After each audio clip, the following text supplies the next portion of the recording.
So here we're fixing a panel 90 degrees. So we're often asked the question, how best to form a corner.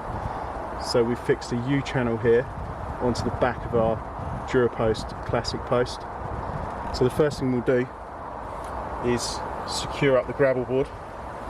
So we're going to fix 2 screws into the gravel board.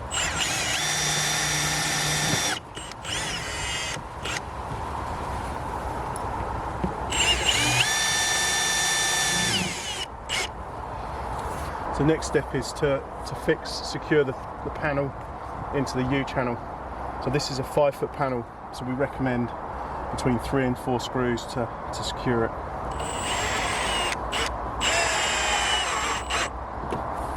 I'm just going to pop one in the middle.